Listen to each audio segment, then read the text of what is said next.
Sherri Hubbard, thanks to you for taking a minute out of your life and talking to me today. 30 years in the production business. Welcome to Woodstock, New York. Glad to have you. Thanks. Thanks for having me. Kind of a surprise to be Yeah. asked.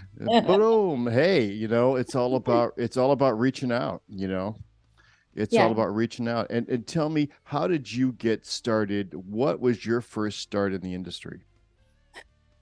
It's kind of a funny path that it took, but I started out in hospitality. So I was working in a hotel in Hershey, Pennsylvania. And 10,000 Maniacs was in town at the time. So the crew was staying at the hotel.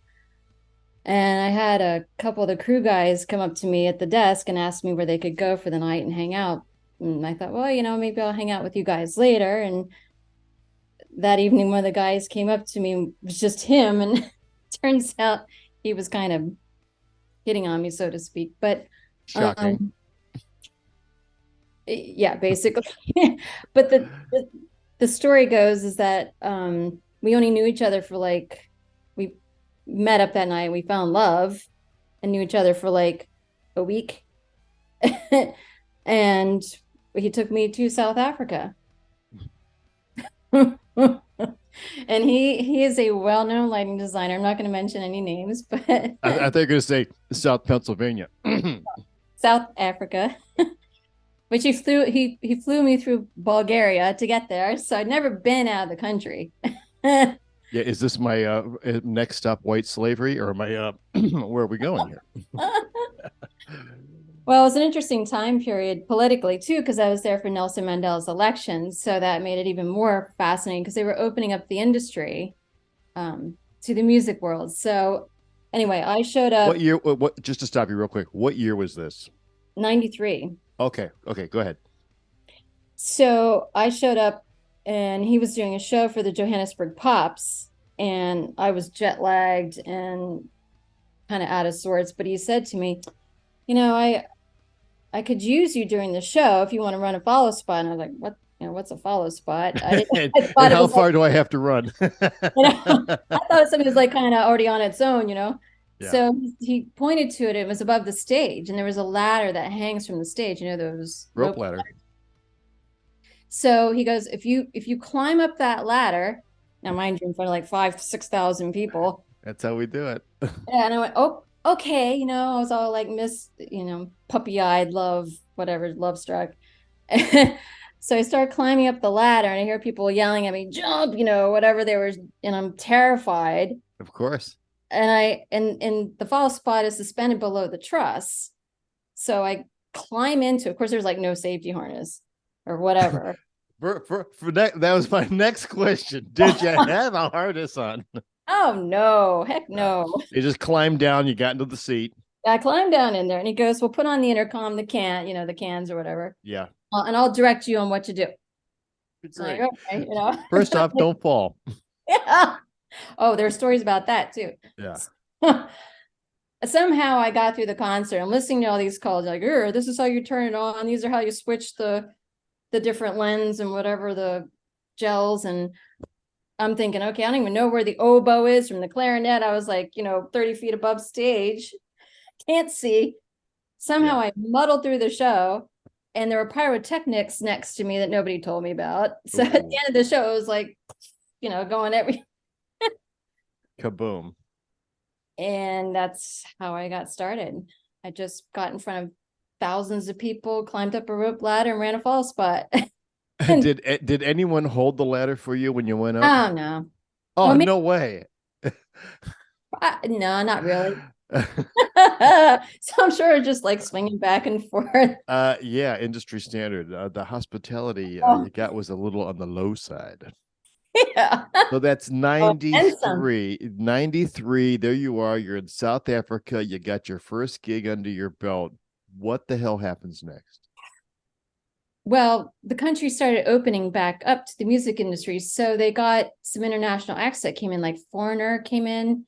So you stayed in South Africa. I did. I lived there for about 2 years. Oh, so it wasn't just like, hey, I got to get back to Hershey No. and check on the chocolates. No. Yeah. Oh, it became a full-time gig for me. I became a crew chief. Yeah. Wow. And was that at a venue? No, we toured. We went to different cities like Durban, I can't even, Port Elizabeth, Cape Town, and several times we would do these tours.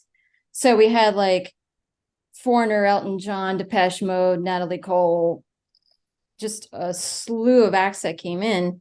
So I was in the warehouse and I would prep the gear. Mostly I dealt with truss systems, but I became the person who was in charge of bolting it all together, which Truss tools. I never even used a ratchet before. Yeah. So there I was using, the two ratchet thing and being in charge. And just to stop you for a second, for anyone or most people that don't know what the hell you're talking about, it's that the aluminum truss has to be bolted together through a series of 4 bolts, and it's all about these 2 big pieces of ratchet wrenches that we use to put these heavy bolts together to attach this whole thing together for the lift, right?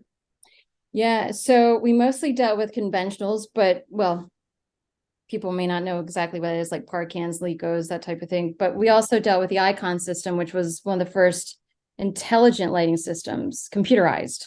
Yep. Where they make moves and they have gobos, which are Where these. someone doesn't have to climb up and focus it. Exactly. Yeah.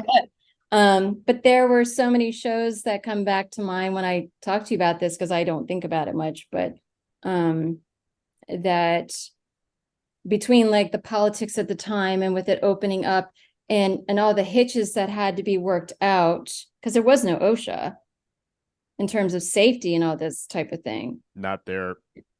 No. So, I mean, I've come close to one time I almost fell 80 feet from a roof. I was running intercom out to front of house, and I thought I was all like dexterous, walking along these beams, no catwalk. And I dropped the intercom system, the cable down, and I turned around and I slipped. Oh. I almost dropped 80 feet and I froze. And no one could hear me, no one could see me. So I had to like talk myself out of this. Yep. And I worked myself out. But I've encountered situations where I was thinking about this other one too. We were doing Depeche Mode, and I was stage left, had to do the fall spot. It wasn't in the truss system, it was on scaffolding. So it was like a xenon. It was one of those bigger follow spots, really heavy, like a couple 100 pounds at least. Sure. And it was only on a yoke. The head was on the yoke and no stand. So there was like a C clamp on the yoke onto the scaffolding. So this thing was like swiveling on the scaffold. Yes. So I think you understand what I'm talking about. So absolutely. In that situation where I just showed up, I knew what I had to do, just show up and run the follow spot. But when I saw how it was rigged, it started getting loose on me, and it only had like the span set safety thing to it to keep it from falling. So I was there screaming on headphones, like, somebody get up here and help me hold this thing before it falls. Yeah. So there's so many situations that I encountered doing this type of work. I mean, not to talk poorly about it, but that was just opening up. It was pioneering it. And I mean, these days too, when you talk about pioneering, we talk about gender and all this. I don't know many women that were on tour doing lighting in that sense. Maybe they were, designing or something, but I've often wondered and was going to talk to people about it, but I just kind of let it go on the wayside. Did you ever know of anybody that would? I'll say a couple things. First off, it's a small list. Yeah. Second thing is that, when my daughter, who's now 37, right, but when she was young and I wanted her to come into the business and do that kind of thing, she had zero interest in it. And what I attribute that to is that there was no women that she could look up to and say, I want to be like her, or I want to do what she's doing, and it's much different now for my granddaughter, who's 13 and doing stage management at her local, seeing her with a headset on yelling at people. It's the greatest thing in the world for me. But Yeah. you're right. There was not a lot of women, and most of the time, pioneers get, what the pioneers get, they get arrows in the back. So Yeah. I could dig it the most that being a woman and not just you could say male dominated industry, but that's not really cutting it. It's what I call it a hyper aggressive environment. I like that.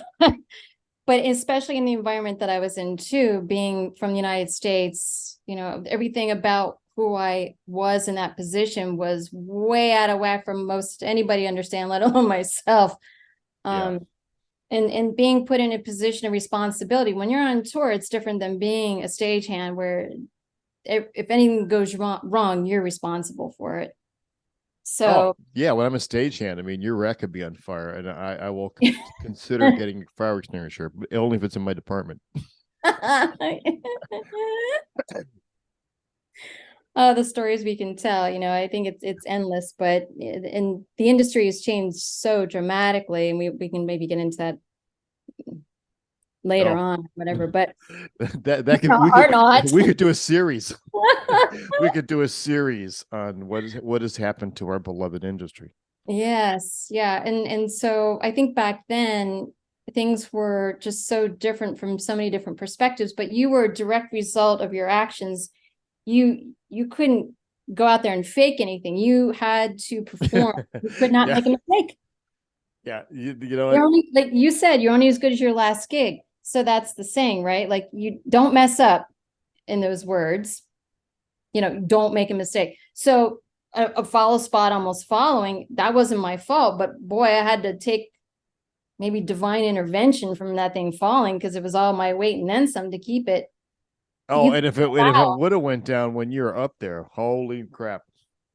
Oh, Peter, there's so many stories I could tell you, like a whole system. We were in Sun City, Bopits, Botswana, which is, I don't know if you know that, or it used to be what South Africa would call it was a country, more like a region. Now it's dispersed into different provinces, but I'm sure they kept it very nice. yeah, well, overly nice. It's very controversial there. They have what's called the palace. So what they did, we did Elton John there. They drained an entire exterior wave pool. Instead of him going into a venue, an arena, he wanted to have it outdoors. Sure. Now, this is the African bush because it's not in the middle of like suburbs or anything. It's out in the bush, which means like pure wilderness. So we got to a point where everything was built and the whole system just dropped like a foot. It was like out of the matrix because something in the scaffolding slipped. So like Now, that was no, wait a first, second. I gotta stop you. When you say the whole rig slipped, like the describe to me entire what, system just dropped a foot like down. the entire lighting system, Yes, and this is on a ground support correct. because you have nothing to hang because there's no roof. You're building the roof out in the middle It of was nowhere. scaffolding with the roof. You have a four point Yes. system. Yeah. Okay. Anyway, all I remember is that I was in the system and I was doing whatever I was doing. All of a sudden, I just dropped, and everyone screamed to like get out. Good. It's Okay, good well, I advice. can't, so I'll just wait and see. So everything got put up, and all of a sudden, it was like, I think it was just the beginning of the show, and it starts raining. It doesn't just rain, it was like the heavens just dumped. And it was lightning really, really bad. It got really severe. And Elton stormed off the stage or whatever. Finally, it let up, and he came back out, and he wasn't a very happy person about it. We won't Well, get into some of the details here, but he didn't want any lights on because it attract it. All the insects came out. Insects are not small in Africa. I'm a beam of bats here. Insects there are pretty, big. Yeah, So he was kind of telling the audience, it's the lighting people's fault, so we're going to turn out all the lights, sure. but the follow spot, which was me. Yeah. And he's on the piano, so it can't be that hard. But I was just purely exhausted after everything. At that point, And you're just I locking started. it in. Well, I probably should have because there were a few times that it wandered off of him. So that's exactly what happened. I almost apologized because I saw him again, but I thought, yeah, I don't want to tick him off right now. Yeah. Anyway, um, so yeah, I was there for yeah, it was about 2 years, and then I came back to the States and was kind of starting over and thought about doing feature film work. And there's this movie being shot in Harrisburg, Pennsylvania. It's a martial Okay. arts movie. And so um, that was interesting. I ended up being in the movie, which was What's it called? super fights. Super Fights. They filmed that in Harrisburg? I Yes. had no idea. I was in Harrisburg 2 days ago. I would have stopped by and did some selfies if I knew that. It's interesting to say the least. Yeah, absolutely. But yeah, if you look in the first 2 minutes, I'm in it because they had a fight scene and they needed card girls. You're card girl worthy. Sherri Hubbard. There she is. Well, they thought so, but I had been wearing combat boots all day, so they decided to put stilettos on and put my hair up and Yeah. makeup and a bikini, and there I was, like trying not to fall in front of these big crowd of people, and it was just a Sherri Hubbard. There she is. And what's the name of the movie again? super fights. Super Fights. Oh, that's definitely. I'm definitely buying that. Oh, you won't recognize me. Oh, I'm sure I will. Sherri Hubbard. There she is. But So, yeah, so you're back in Harrisburg, and you get a movie shoot that's there, which is like an act of God that someone brought a movie there, and then you can get a spot in there because it is what it is, you know. yeah, which wasn't common. But so after that, I thought, well, I don't know what I'm going to do with my life, but I got a copy of the Hollywood Reporter. Back in the day, you would just go to the bookstore and get a copy of that. But Oh yeah. there was like movie productions everywhere. So I sent out 125 resumes in the mail, Wow. and I got one bite for an IMAX project in Philadelphia. And I went down there on a train. I did an interview. And from there on out, I got into that community, into that crew, and got a pager because back then you had pagers. Yep. And my pager just started going off after that project. And then I got into TV commercials, feature films. I did some. And where were you living at that time? Oh, I had to ask that question. I lived in Philly. I moved there for a period of time, and I lived in a women's boarding house. the the film office recommended this boarding house, and that's another whole Hey, story. we got this place that's right in our budget, and it's right over here. Yeah. Oh, the stories. Hey, listen. There's a lot of this that you're glazing over, right? And that is this dedication to moving along your career and being willing to go outside of your comfort zone. I mean, nothing says Oh, going outside your comfort zone like I'm going to go to a woman's shelter. There could be some battered. I don't know. You know, so I could just do a gig and make a check and make my way onto the next thing, you know. well, I've been contracting ever since. So that's where I think you are as only good as your last gig. And I think you posted something about that. I did. I say it all the time. It's true. And that's what it's based on, it is your reputation. Yep. So, and then back then we didn't have cell phones. So I'd have a pager, and then I'd have to find a payphone, and then hopefully had enough porters or whatever to talk to people. Oh, you had that card with those million numbers on it. You know, you had to dial a number to put on all these numbers, then dial the number you're going to. Am I making that up? Did that happen in my lifetime? It does feel like a different lifetime, doesn't it? Yeah. And then where like I wanted to get into camera too. So there was a time period when I was a camera PA, and so they would say, okay, well, we're going to give you a cube truck. You're going to go to New York City and get the camera equipment. And you didn't have GPS, you didn't have maps, really. You just kind of had to memorize directions and go. I've been lost all over the continent, and Yes. many times driving a semi, where this is not going to be easy to back up out of here. So I dig it the most, and even when MapQuest came into existence, you still didn't have the primary piece of information that you needed, which is where am I? Totally. So how long did you stay in Philadelphia? I was there until 2002. So from 95 to 2002. Oh, that's a good run. That's a good Yeah, run. it And was an excellent run. Yeah. were you doing anything with the local IA there? I never unionized, but I did stagehand work. Of course, there's always stories with that type of thing too. Mm. So go Not figure, in right? not in fucking Philly. Phil. Not that I've ever been there. I miss it in certain ways. But Yeah. yeah, this one time I showed up. I worked. Do you know Electric Factory concerts back in Oh the yeah. day? Yep. Huh. I showed up at a gig. It was at the TLA on South Street, thinking, okay, well, I'm going to be The part of TLA, what's that stand for? Theater of Living Arts. Okay. So I showed up. Nobody was there. It was just me. And so I just thought, okay, well, I'll do the best I can do. Give me a ladder and I'll go in and I'll try to focus lights when there's no backline and I'll be done. He said, oh, no, we need you to run the show. And I'm like, I'm not an LD. I'm not a lighting designer here. And they said, hey, yeah, it'll be easy. Turns out it was like a mosh pit.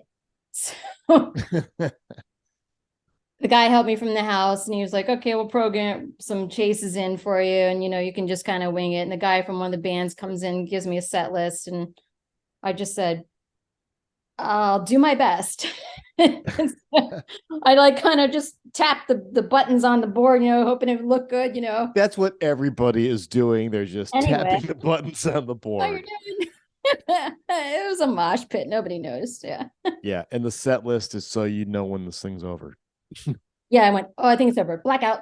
Yeah, blackout. Oh my God. So at the beginning of the turn of the century, then you end up leaving Philly. Yeah. So I kind of well, that was just after 9/11, which I thought, well, I remember that. yeah, I bet you do. So I thought, well, I want to change. And I ended up going, believe it or not, to Canada, across the country in my car with an ex of mine. And he was a Canadian citizen. He was from Brazil, but he had gotten a tree planting contract. So I lived in the Canadian wilderness in a tent in the cold for months on end. But I had to go to LA because I needed to get work. So I drove to LA and then I would drive to Lower Akron as well to get out of that wilderness. yes, What province of Canada were you in?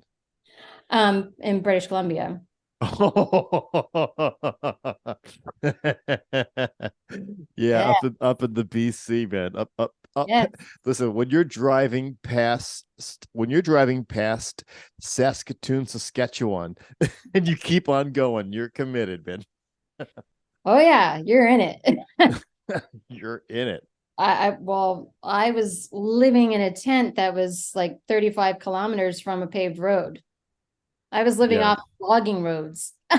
So the stories in that in itself are crazy beyond the industry kind of stuff. But Yeah, I'm sure. And you drove from there to LA.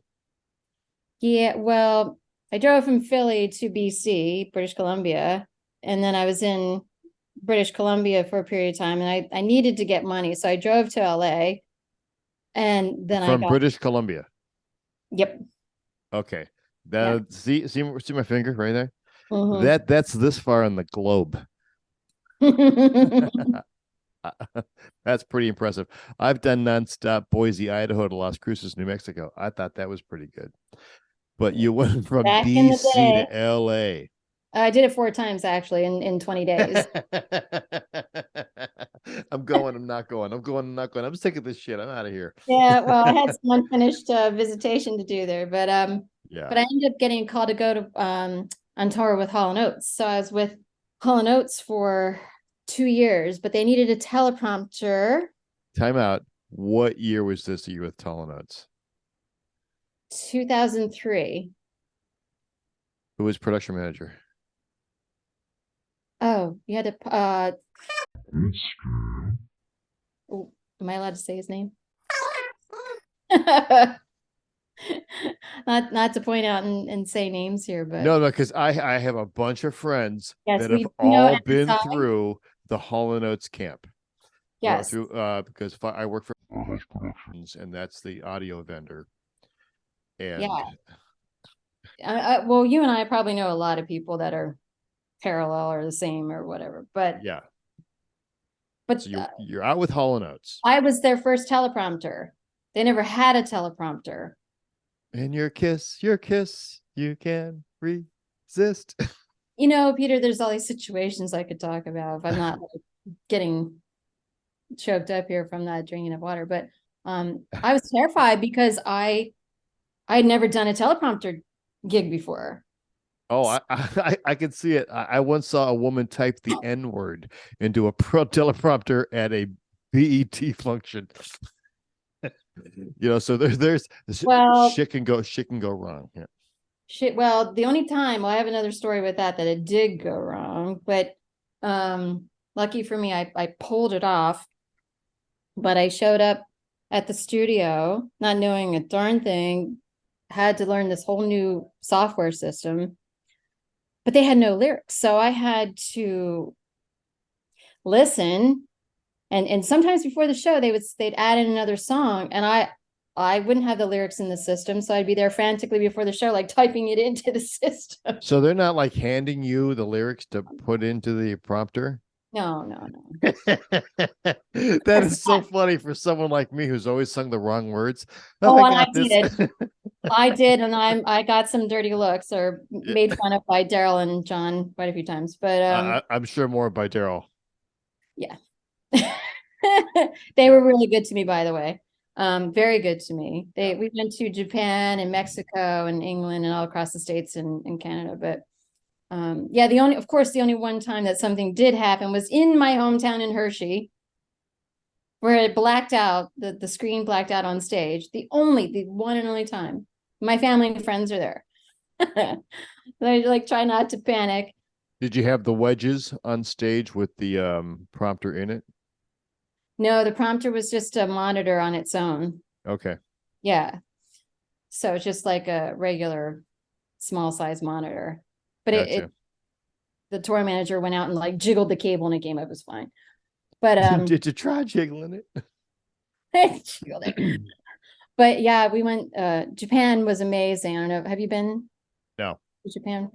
So the thing I think back in the day with Japan, they don't allow you to do your gig. They do it for you. I don't know if it's like a work visa thing, a cultural thing. I'm not really sure. But they're very good. But I hear they're very good at it. Oh, they're amazing. Fantastic.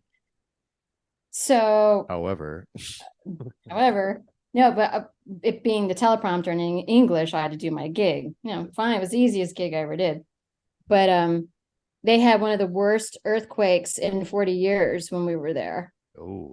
I was laying in bed with my bread was like kind of floating. I was taking a nap. I thought, did I push a button? Because were you there for the 07-08 quake? No, this was I think 04. I think it was. Okay. It was huge. So everything was fine, but we had to go into a studio that was 3 stories below ground. And so getting into this freight elevator with all of our gear, going into like possible aftershocks of the biggest earthquake in 40 years, I was definitely pretty nervous. Yeah, going right to the grave. No worry, that building's not going to come on top of us. I did cross my mind. I thought, this could be an interesting way to go. Yeah, Godzilla didn't attack China. Okay, he went after Japan. Yeah, and then we flew through a typhoon after that. So, being out on tour, you never know and internationally what you're going to experience. But I had started out, in South Africa, all these other crazy things that had happened to me. But pretty much the music industry after that for me was kind of dying out. And I stayed more into like TV commercials, photography, feature films. And I've recently been doing seminars in Washington, D.C. I worked at the White House, the Capitol. And so I think I've always had a big interest in this industry in every category. I've done as much as I possibly could do. If it was like starting out in camera or working a bit in props or in wardrobe. I sometimes I shied off from certain things for reasons, but the first gig I ever coordinated, I was hired as a PA, and the woman who originally hired me was stepping out. She said, "I want you to coordinate this because I just need you to deal with these people." I thought, okay, fine. Got through a day of shooting. It was just a commercial. I forget the client. The next day, I get this call from a guy in New York, Duarte, who does or did film processing, because everything was on film back then. Yep. Says, I get this call. He says, "Everything's dark," and I'm thinking, well, yeah, it's like 4:00 in the morning. Of course, it's dark. I don't know what you're talking about. They lost an entire day of shooting. The shutter angle was off on the camera. So I had to reschedule everything, talent, location, crew, catering, you name it, had for that week, like 3 days later, back before cell phones. So I was like double-eared on two hard lines. And that kind of degree of pressure in jumping into that, it taught me a lot, but it kind of shied me away at certain moments in time, like when I went on tour with Manson. And I mean, that's how I found you, kind of, so to speak. When I looked on your page and someone posted about that, I thought, there's nobody I can relate to about that. Yeah. By the way, I mean, I thought I didn't realize that it was, you had a little bit of experience with him, but not being on tour with him. But yeah, I did the tour rehearsals for when he first broke. And they were going to take him around the world for a year. And there was like, hey, you can come with us. And I'm like, hey, I'm not going anywhere with you.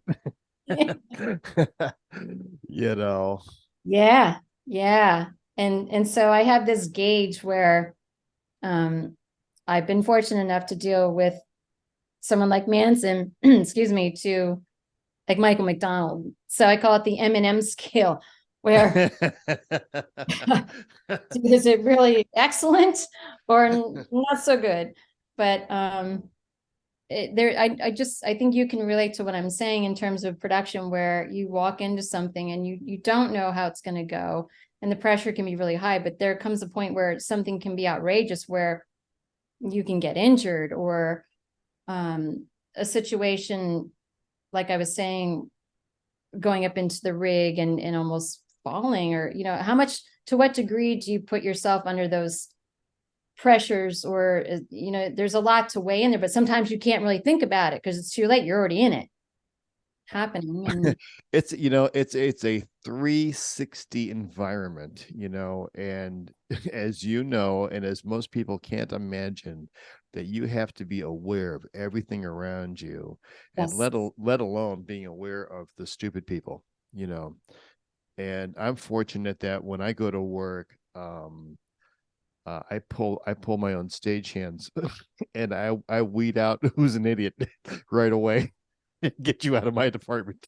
You can go work with the has your back. Yeah. I don't want you with me. And I'll tell you another interesting thing. My life experience is that women stagehands always follow instructions. Always 10 times out of 10, the women stagehands follow the instructions. The men always go, what did he say? Oh, I know what he meant. Oh, they know what we should do. And what the last guy did. They always got a fucking idea of their own, where the women follow instructions. That's happened to me a lot. Yeah. So back up a click and tell me about when did you get the gig for Manson and what was your job title? That was 2000, and I was a production office manager. Okay. So I was hired on by somebody that I had met through my ex who had taken me to South Africa. It was kind of funny because I had been working on a TV commercial in the Philadelphia airport, and I saw this guy going up the escalator, and I called his name, and which I won't repeat right now, but he's the one who got me back on tour in the States. Awesome. So he took me on with Jay Giles and got me a couple local gigs I and bet Jay Gauss was fun. oh, it was a blast. Yeah, good guys. Yep. And so completely different than Manson, because he even said to me, if you don't want to do this, I understand. And I went on because of him. and but unfortunately he ended up, and I won't repeat this too much, but he left before I did. And a lot of things happened on that tour when he left. It was just chaos. And I could not keep up with it. And I ended up leaving, like, I think 2 weeks before the end of the tour. And how many trucks was rolling on that tour? I can't say exactly. It wasn't huge. It was probably only, like, I want to say maybe 6 max. Yeah. Possibly. Yeah. Which is big enough if you've got to fuck up running things. Yes. Yeah. But there was so much, like I said, it was chaos every single day. And I think the work ethic that we all try to have, a work ethic, yeah, that kind of set me back a little bit, because I couldn't perform. I could not get things done because I was always putting out fires. And they could see that struggle was there. So, okay, look, all right, they let me go. And that's the only job in my life that somebody said, you got to go or you're fired. I'm like, I'm proud. Yeah, I've been fired off tour. Well, and it is it's a beautiful thing to get your shit and go to the airport or go to the bus and just get oh, that just feeling like, oh my God, I'm so happy to be out of here. It's such a there's more stress relieved than the stress that's put on you for your looking for your yes. next gig, Yeah. And then I went on tour with Hall & Oates. So that, and in between with Hall & Oates, we went on simultaneously with like Kenny Loggins, and we did it was Do It for Love. It was Average White Band. Oh, wait a second, time out. So you went from Marilyn Manson to Hall and Oates? Oh, of course. I love that transition. It was I love that transition. So you go from the freak show, right, to everyone's favorite Valentine Day group, man. Yeah. Oh, there's so much. I mean, you saw my resumes. There's a lot in there, but so being with them for 2 years was an investment. And at the same time, I was opening up a restaurant in Brazil.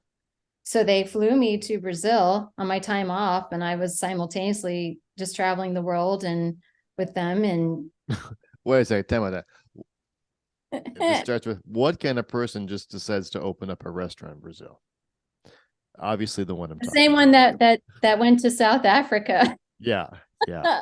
When in the storyline did you go to Brazil for the first time? So during the time period that I left Philadelphia, that was with the same, he's my ex, probably could watch this one day and laugh. He was the one who got the tree planting contract in Canada. So he's definitely a people person, loves to be in the big cities. So he got this tree planting contract, but he was from Brazil, and he said, hey, I have land in Brazil. So, and he's a chef. said, well, let's open this restaurant. I said, all right. So my investment into that was coming from being on tour with Hall and Oates. So that's what I was investing in. And well, I'm here in the United States, but you know the end of that story. But Well, now I'm completely fascinated on a whole nother thing. yeah. What is a chef making up in Moose Knuckle, Canada? What were you eating up there? Was it all caribou? Were you shooting it? Were you hunting it? Like, what was the cuisine when you were in Tent City up there? They did a good job. They had like a mess tent. It was like a full getup, and we had this full on camp up there. But I couldn't do anything because I wasn't allowed to be working. So they would all leave me in the day, and I'd be out there in the middle of the woods by myself, building campfires basically to stay warm. Kind of, But you're trying to burn the place down. I'm burning this whole place down. Get out of here. you don't need to chop any trees down, just burn Yeah, them. I'll burn it out. Yeah. Oh, That's awesome. So there's so much fun. you get down to Brazil, which is quite a bit south of British Columbia. I'm good with the geography, Yeah, yeah. right? So you're down there, and how far from like where at in the country are you at this point? That's a city called Fortaleza. So it's the northeast, it's on the coast, Thank God. way north. Yeah, thank God. It was beautiful. So I would fly all the way south in Brazil and go all the way north to just spend like a month or so there. Yeah. Would you land in Sao Paulo or in Rio? Both, either or. Yeah. Yeah. So they were cool too. That was my home. Yeah, dig it. Dig it. It And was so good to me. Yeah. what was your favorite dish on the menu at the restaurant? It was always seafood. Oh, So, yeah, right on. fresh as you can get. And then, Yeah, died a half hour ago, yeah. hmm Or still flapping. right. um, And did you leave that behind you because of the relationship and just went on your next chapter of life? yeah. So when I came back to the States and I was starting over, then I ended up moving to Maryland, and I still had ties to Philadelphia, so I could go there and still get some gigs. I've gotten into the Washington market here. Um, like I mentioned, I've done some gigs, say one at the White House or the Capitol, and doing Yeah, seminars and that type of thing. yeah, for people that don't know out there in the world, there is so much private corporate events that happen in that Maryland, Virginia, DC area. That is all the washout from everything that is DC. The kind of money that they spend on these private events is just stunning. Gigs that no one in the outside world even know exists, Yeah. and the companies and the vendors and the people like yourself that profit from it and have a place to go and make some money while they do their whatever. Yep. Yep. And I got into photography as well. I was in a studio for 3 years. Mainly that was food photography, which was very Now, well. how'd you jump into photography? Was that a lighting thing? Did you go into lighting photography first, or did you just go right to camera? Well, it was mainly it was just to be a studio assistant, but because I have versatility there, um, they kind of pulled me in every direction that they could. So if there was any sort of like production needs, or that I could jump in, do a little lighting, a little bit with camera, but the camera that I had done in the past was like motion picture, which I didn't stay in that too long, because it was very physical, Oh very yeah, complicated. yeah, I had a gig back when I was in Philly where, when I was still interested in it, someone had hired me to do an interview. So he said, I need a camera assistant and you can be the loader. Well, okay. It was an Aton 35, which is pretty darn complicated. And I had only practiced like a few times the night before. And big thing is, you don't want to expose the film while you're in the bag. And you've got all these gears and things that you have to manipulate. with just your hands. You can't look and see what you're doing. You have to do it all by feel. So he got this project of this interview. So this woman flew in this guy from England. They're having this interview. They're rolling out, just talking. There's no script, and they're going really fast. So I had to get in the camera bag and start fiddling around trying to figure out, praying that I didn't expose the film. Wow. Luckily, it was beautiful and nothing was exposed. But, again, like any department that you're going to get into, there's going to be that pressure, period. And now it's digitized, people take for granted, because if something was on film, that's a lot of money. Where I said the first job I ever coordinated, we lost an entire day of shooting. So expensive mistakes. And there's one theme that's through all of your stories and through your arc here is perseverance and getting through it. And people that have perseverance and that are self-starters are successful, and people that aren't. And I'm sure that you have dealt with many people who, as I call them, they're just shoes. You're just a pair of shoes standing there. You're not you're not jumping in and doing anything outside what you believe it's the specific parameters of your job function. And because of that, I can't trust you. And it's true. And the other thing is people that don't have the proper temperament. If you freak out easily, if you're thin skinned, and if you're going to get butthurt when someone says, or the artist freaks out, man, this is not for you. Yeah, you have to be tough skinned. Like, okay, Manson hit on me, but I laughed it off and I actually rejected him. So yeah. I think that's the thing today, where you have to persevere. You have to be thick skinned. And, you have to want it bad enough to put out there. Like I said, I put out 125 resumes to stay in this industry in the beginning to keep it going in the mail, no emails. Yeah, I think that as I'm thinking about it here, that every woman that I know in the production business would absolutely pick up an axe and go into battle. To get something done. I mean, they are all tough women that all of them fought their way in. I know some that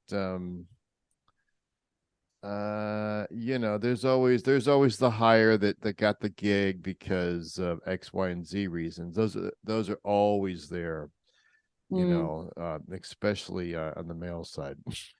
Like, who hired you? Yeah, well, mine didn't get me very far. I had to fight for that, Yeah. He really threw me in it, and I'm eternally grateful. I still have a good connection with him, but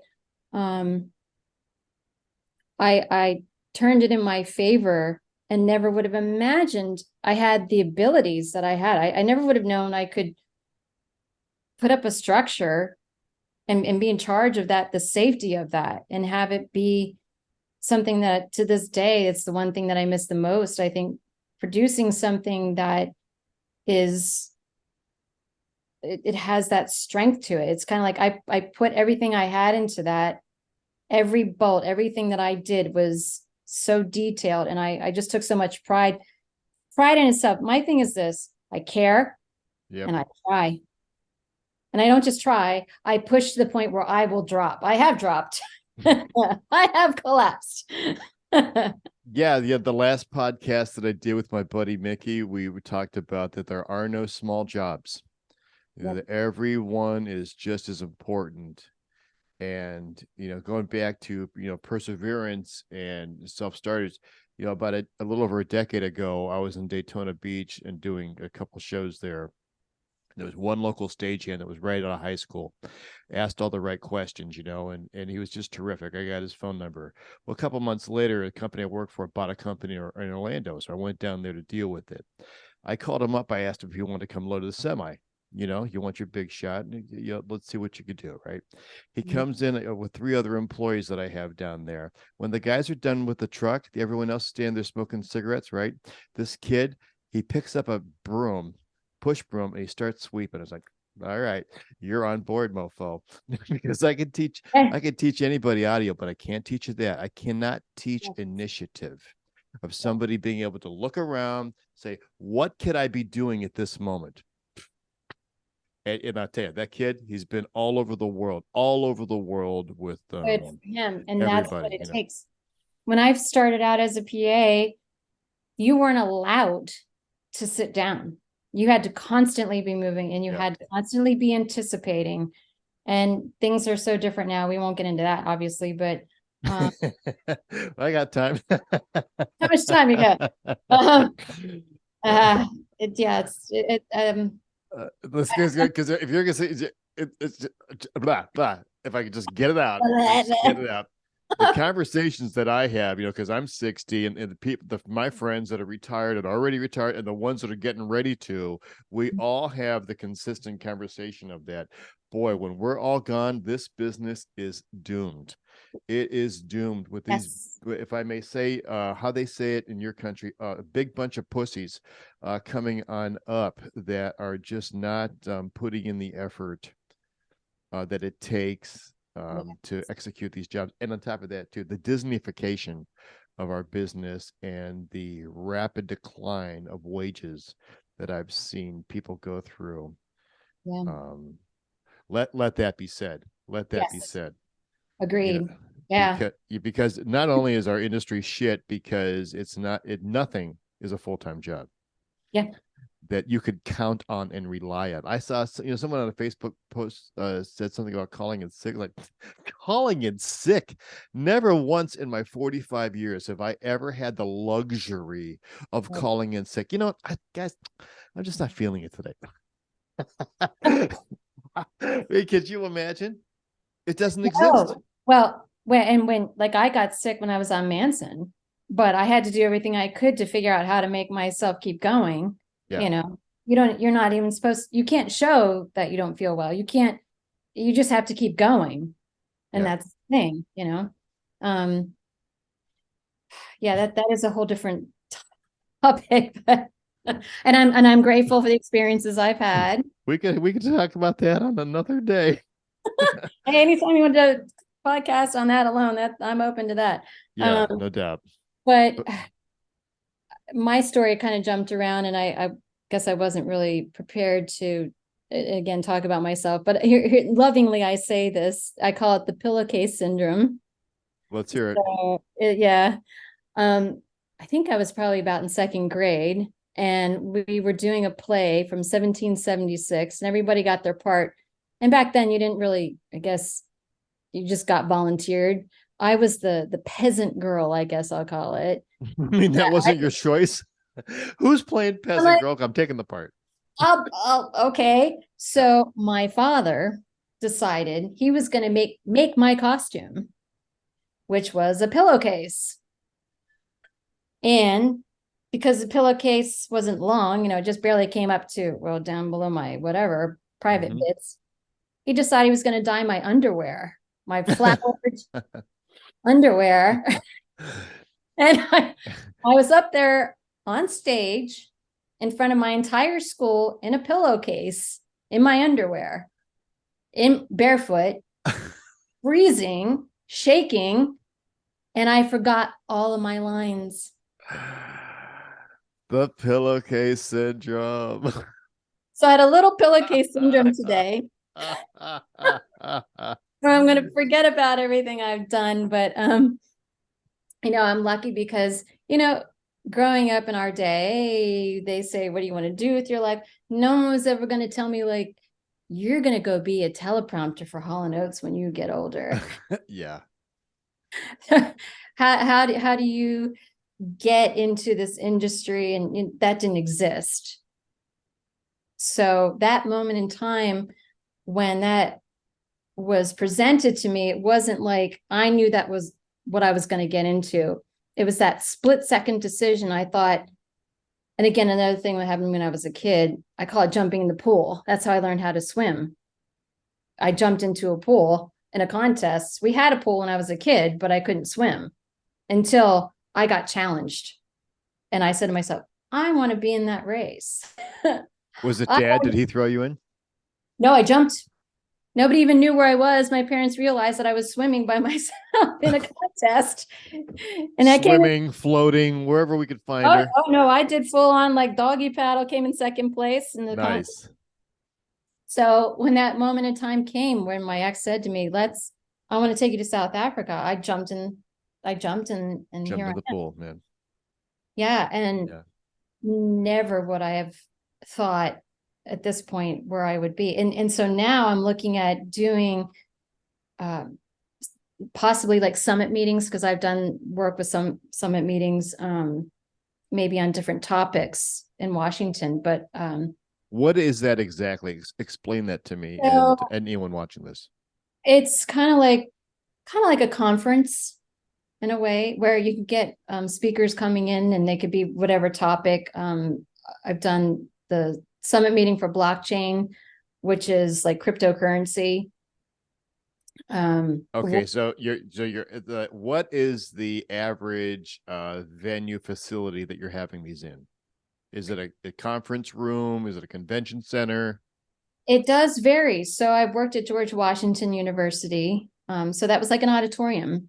Okay. Well, so maybe more like we'll say the scale of it would be auditorium size. So like if So you bring in a screen, you bring in some there's chairs and the couch for people to sit at and little.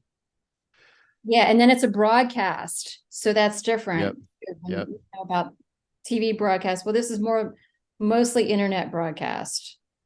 So I would be brought in with the producer and I would be his assistant. So I would deal with vendors and with crew and getting their needs and then dealing with if the venue would need something. But I find a lot of that's really rewarding to do in terms of like communicating purposeful things, whether it be for the environment or I've done award shows and that type of thing. So kind of got away from the crazy the world of feature films and concert touring and um, kind of fits in a little bit more of where I wanted to head for a very long time.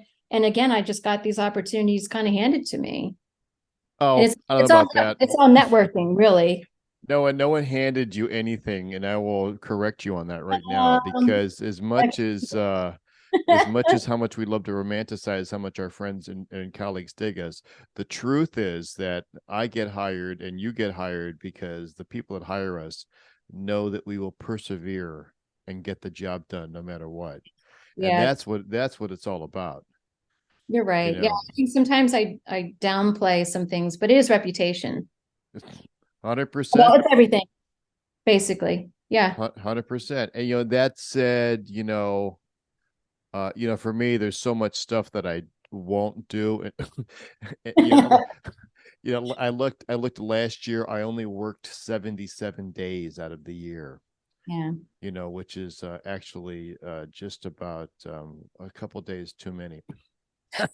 but but it's nice to have the option, and it's nice Yes. to say no to things. And but that said, the things that I do, 99% of all shows don't need me there, don't want and don't certainly don't want me there. I'm my own niche thing, Yeah. as we all are, and as certainly as you have fallen into, you know, Yeah. and that's a great place where you're at right now, to have the drip of the shows where you're not under the avalanche. No. No. And I'm very fortunate. If my boss watches this, one of my many bosses took me on cruise ship jobs, which Oh, were amazing. And when I was a kid, I always wanted to go on a cruise ship. And people have different opinions about cruise ships, but um, they were luxury cruise line. So I was just her assistant in wardrobe. And I just got paid to dress models. So there was photography and video. Which yeah, not so bad. I mean, my cruise ship experience it involved high seas and a piano that came loose on stage. oh, yeah. What was it? It was an Italian ship run by Greeks with a Filipino crew, and nobody knew what Delta Power was. Yep. Yeah, you got it. And it's so Yeah, funny. Yeah. great. But I had a chance to let's see, I went to Italy a couple of times and around the Mediterranean, but the first time I went around that region was when COVID would hit. And Oh, that's where it went to Italy at that time period from China to Italy. And I had gotten really, really, really sick. We were packing up our last day, and the Mediterranean was like 18-20 foot waves or whatever. So we're trying not to get seasick, packing right. up. And I was had that cough or whatever, but I'm pretty sure from the symptoms and whatever I had COVID. And then it started coming to the States. But I remember thinking, whatever this is, it's vast and it's quick, because there are a lot of people around us getting sick with and then I thought, well, if I had this, whatever it is, I got offered work in DC. And I thought, well, I'm still alive. So we did So, PBS. so you're patient zero that brought it to America. I'm just following the timeline. That's all. So you I, brought the COVID to the White House, and then what happened? well, that was not to the White House, thank God. It made it there. Don't worry. I'll tell you what, though, I was kind of hush hush about it in the beginning, because I thought, we didn't know anything about it, obviously. Who'd want to Sure. hire me? But we had done a show for PBS. They had the Memorial Day show that they normally do at the Capitol. And there was only like, I think 10 of us that we pre-recorded it, but normally it's like hundreds of people that do the show. So we put on a full scale production with just a handful of us. Oh, yeah. Yeah. I mean, we will tell stories of this nonsense that we did during this COVID ridiculousness Oh yeah. forever.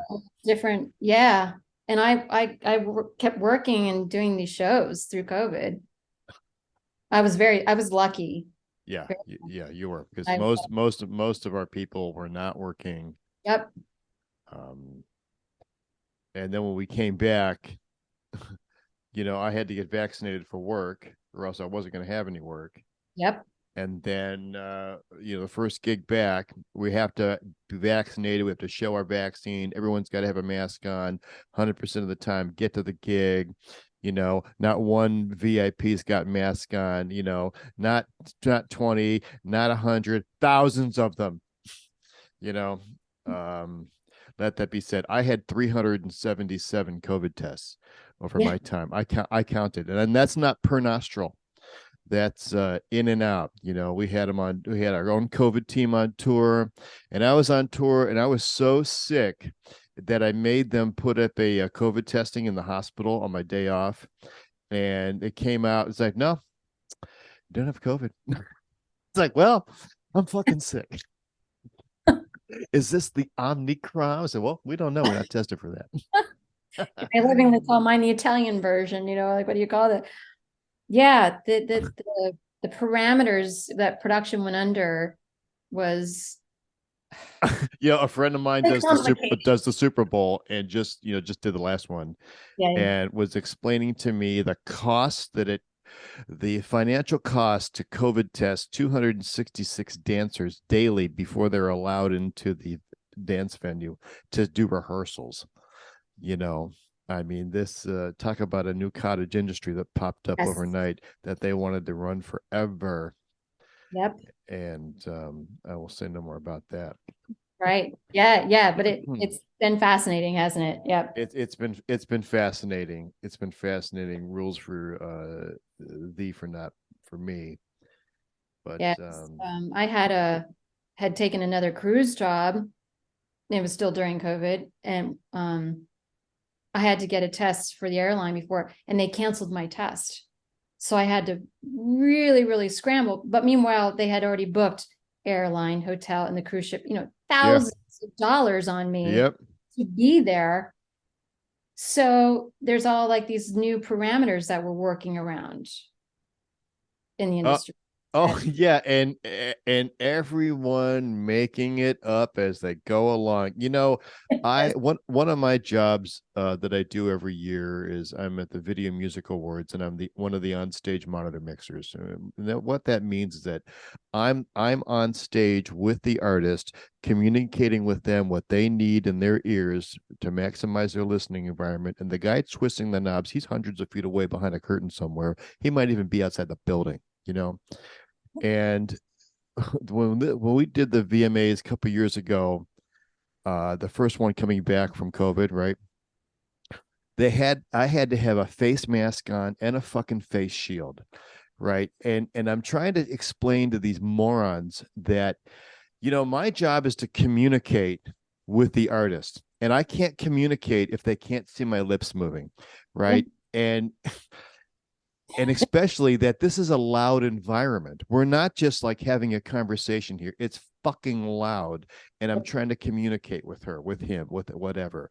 And you know what you're making me do? You're making me get right up next to him, right up in their ear. And now we're doing this. We're so much fucking closer than me being 10 feet away going, you know, basic shit, I know. but I what and I understand that everyone wants to just feel like they're doing something. Well, we did something. We're doing all we can here. it has been a learning curve. Yeah, back to you, right? So there's a rumor that I've heard that you are looking into writing a book, which I 100% think's got to happen. Right. So, do you have one story that you would like to share that would be featured in such a document? Um, well, there's some aspects that have nothing to do with the industry and a lot of it and how I'm going to tie into it, but um I'll leave that part out. But I think I've talked about some of it where I've gotten into the industry, going off to South Africa. But It's an incredible story, really. well, and I wonder about that because I never really here again, like I've never really talked about it. I've never talked about it publicly to anybody, how I got started in the industry, like to friends or coworker, family member knew they Yeah. are worried about me. But to me, it just seems so natural just to be an adventurer because I think I always have been. Yeah. You make a good point there because I started this Facebook page a couple of years ago during the pandemic, and I knew that I didn't want to just talk to roadies. I wanted to talk to everybody.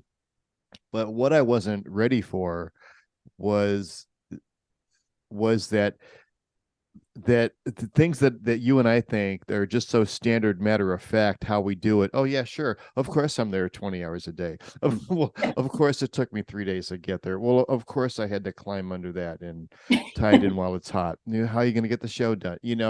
There's this perseverance thing that other people that work 9 to 5 job 8 hours a day really can't wrap their head around because people romanticize about the concert business, music business, that it's this, and that. We're in the concert construction business, and it's more like a factory work, except we take the factory with us. Yeah, yeah, it's a great description of it.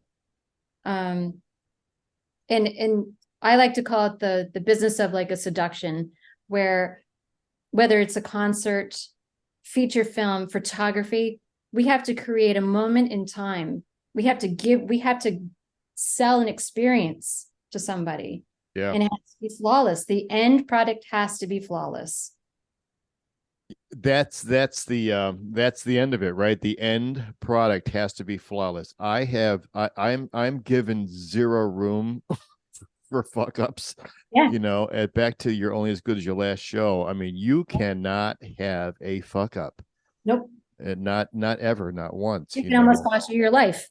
Yeah, it could do that, but at this level that you and I have worked in, they pay you to make sure, and they bring you back again and again because they could trust you, and being trusted and being a person that shows up and makes it happen. It's everything. Yeah, what's that saying? If you're early, you're on time. If you're on time, you're late. If you're late, you're fired. You ever heard Oh that? yeah. You live and swear by that one, don't you? Ahem. I've been at MSG, and a guy has walked up at 1 minute to 8, and my boss looked at him and said, "Go home." No. He goes, "Well, I really needed the job." He goes, "I really needed you here at 8." Walk away, and, Yeah. and it harsh, and it is, and it's the Yep. what separates the men from the boys, so to speak, It is and the true. women from the girls. Yeah. Yeah. Awesome. Hey, listen, it's been really, really awesome talking to you. You too, Peter. Thank you. I mean, Yeah. this I don't see this being our only conversation. I'm open. Especially there's so many topics we could talk about, but Yeah. your life story and how you got in and what you're all about and doing now, and it's like, wow. I mean, you absolutely, if you write a book, I'll buy it.